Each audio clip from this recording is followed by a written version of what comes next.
Les États-Unis envisagent d'aider les pays du Sahel à lutter contre le terrorisme. Du moins, c'est ce que laisse entendre une récente publication du Wall Street Journal. Problème, l'AES collabore déjà étroitement avec la Russie dans ce domaine et les résultats sont visibles. Sincère volonté d'aider ou énième manœuvre politique, Igor Korachenko décortique.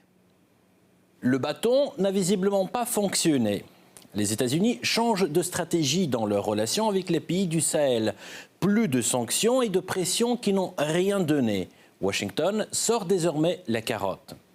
Et si la presse dit la vérité, les Américains seraient prêts à s'attaquer au problème numéro 1 de la région, le terrorisme. L'administration Trump envisage une intervention militaire au Mali, en Afrique de l'Ouest, pour cibler le JNIM, un groupe affilié à Al-Qaïda, ont déclaré des responsables américains actuels et anciens au fait des discussions. Aucune confirmation officielle à ce stade, mais l'information ne ressemble pas à un simple fake.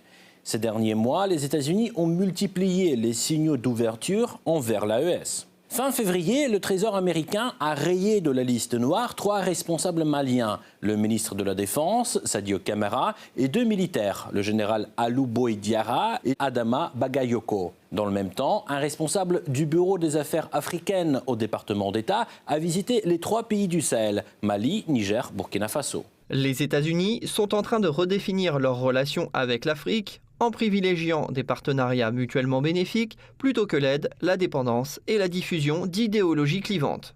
En parole, fini la politique de la division. En pratique, le vieux principe diviser pour régner reste bien présent. Et cette fois, le bouc émissaire semble être trouvé. La Russie, partenaire clé des pays du Sahel en matière de sécurité. Le responsable de l'administration n'a pas imputé la situation à ses gouvernements, mais à leurs partenaires russes, affirmant que Moscou a prouvé qu'elle était un partenaire de sécurité inefficace pour le Mali. Et si ces propos sont exacts, ils heurtent de plein fouet la vision qu'ont les pays de l'AES du rôle de la Russie. La Fédération de Russie demeure le principal allié de la Confédération AES dans le domaine de la lutte contre le terrorisme au Sahel. Je saisis cette occasion pour réitérer toute la gratitude des peuples de l'AES, mais aussi de ses autorités au peuple ami russe et à ses hautes autorités pour leur soutien à nos efforts de sécurisation et de lutte contre le terrorisme. La Fédération de Russie a toujours été aux côtés des pays de la Confédération des États du Sahel dans leur quête pour la libération, dans leur quête pour la construction d'une souveraineté vraie. Le constat est confirmé par les faits. Sur le terrain, Africa Corps poursuit la formation des armées nationales et apporte son soutien dans la lutte antiterroriste. Cette année, l'armée nigérienne, avec l'appui d'Africa Corps, a repoussé des attaques terroristes contre l'aéroport international de Niamey. Fin avril, les attaques se sont intensifiées au Mali. Les instructeurs russes et l'armée malienne répondent par des opérations antiterroristes. Dernière réussite en date, l'armée malienne, en coordination avec ses alliés russes, a repris le contrôle total de la ville d'Anefis après une attaque terroriste. Et les États-Unis, quel est leur bilan militaire sur le continent? Connaissez-vous un seul pays africain où ils ont éradiqué le terrorisme par pure générosité? Des tentatives? Oui, il y en a eu. La plus connue, le Nigeria. Début 2026, les États-Unis ont renforcé leur coopération militaire avec ce pays. Mais il y a peu, Washington a retiré l'essentiel de son contingent déployé. L'opération antiterroriste a été déclarée un succès par Washington. Pourtant, pas plus tard que cette semaine, des bandits ont tué 24 fermiers dans le nord-ouest du Nigeria. Fin juin, des combattants de Boko Haram ont fait irruption dans une école. 3 morts, plus de 30 disparus. D'un côté, l'idée d'aider à lutter contre le terrorisme semble louable.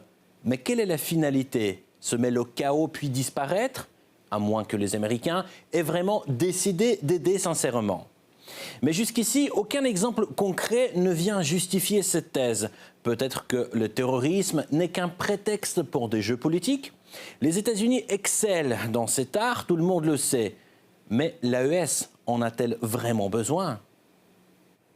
Après des mois de silence, l'ONU a finalement reconnu les crimes de guerre commis par l'alliance terroriste JNIM-FLA.